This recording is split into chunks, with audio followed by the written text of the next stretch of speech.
Hello, beautiful souls. My name is Reverend Teresa Garcia, and today I want to talk to you a little bit about my journey to discovering my divinity.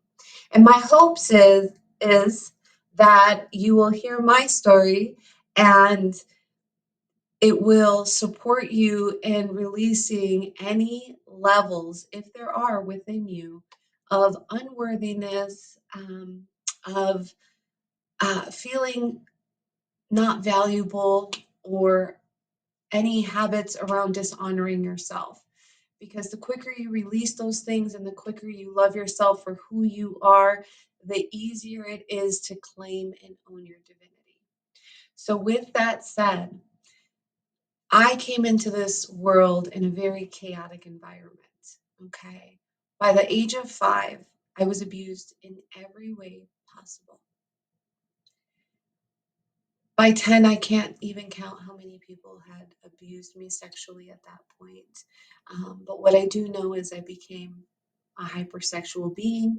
And on the one hand, I was craving attention. And on the other hand, I hated myself for being so needy, right?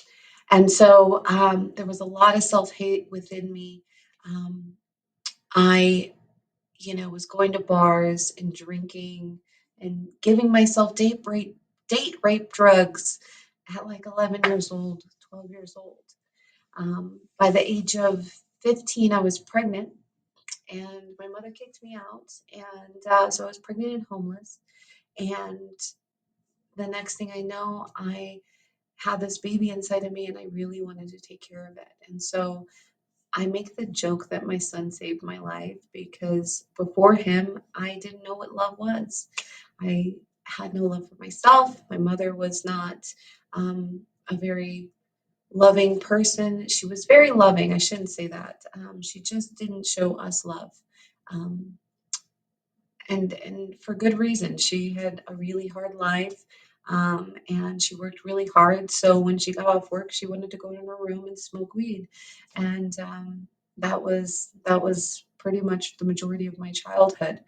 And so, with that said, I didn't know how to love myself, and when my son was within me, I instantly knew that I would be loved by someone, and it fueled so much motivation in me. I was in high school, and at the time I was getting straight F's, and then once I knew about my son, I got straight A's, and I graduated on time with honors despite being 2 years behind.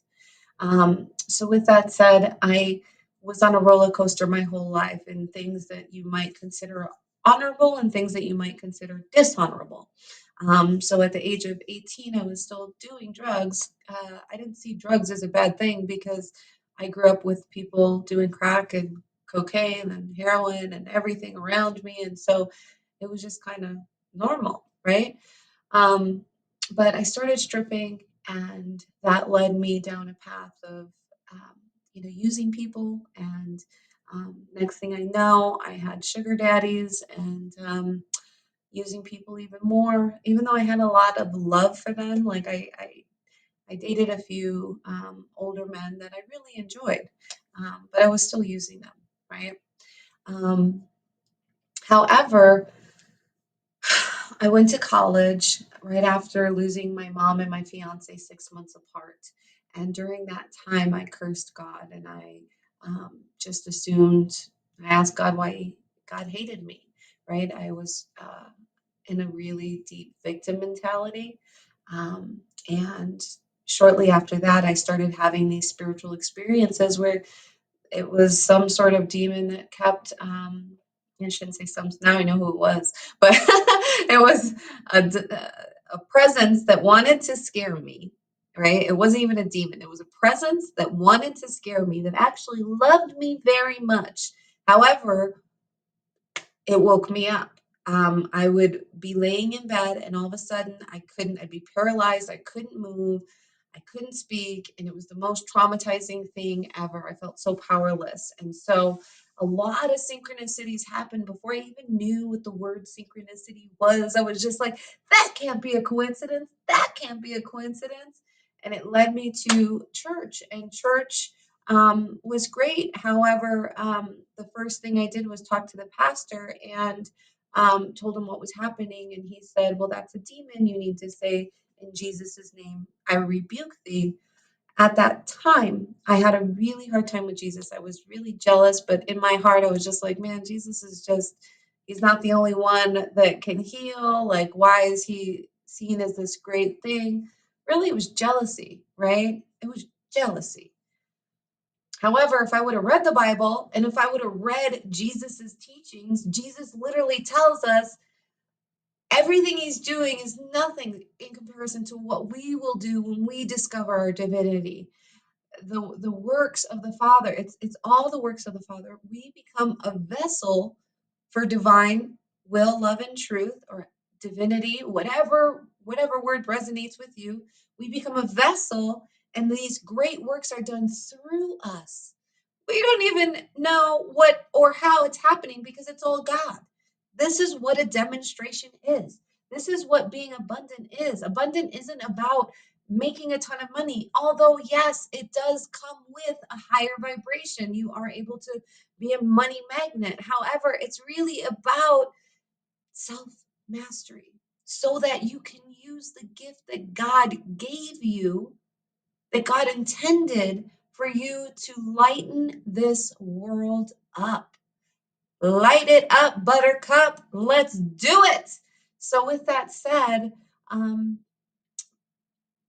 many years of searching and seeking outside of me um, led to me getting involved with some really dark and demonic beings. I mean, some were alien, some were reptilian, Draco reptilian, and they wanted my power. And because I was stuck in victimhood, they got a whole lot of it. And I stayed there for a couple of years after asking to be a vessel for divine will, love, and truth. I went through some of the hardest things in my life. And so I'm here to show you that no matter where you are, God is so excited to use you as a vessel for divine will, love, and truth. God can't wait. As soon as you reach up, God is there, ready to grab you, ready to guide you, ready to love you, ready to support you, ready to light you up so that you can be the light of this world. So, much love to you all. Thank you for listening, and I look forward to sharing more of my journey with you. Please like and subscribe if you like this. Please like and subscribe below if you like this content. Um, my next video tomorrow will actually be a source channeling activation. And what I want you all to know is that you can channel source too. Source is waiting for you to channel. And source, God, Allah, however you identify with the one mind, the cosmic creator, I just interchange my words for whatever resonates with you. And if something I'm saying is triggering you, I invite you to use it as an opportunity to see what is inside that it's poking at, because we can release those triggers. We can give them to God. We can surrender that so that we aren't reactive. We're responding in the most graceful and divine way possible always. So thank you, and I hope you have a lovely day. Bye.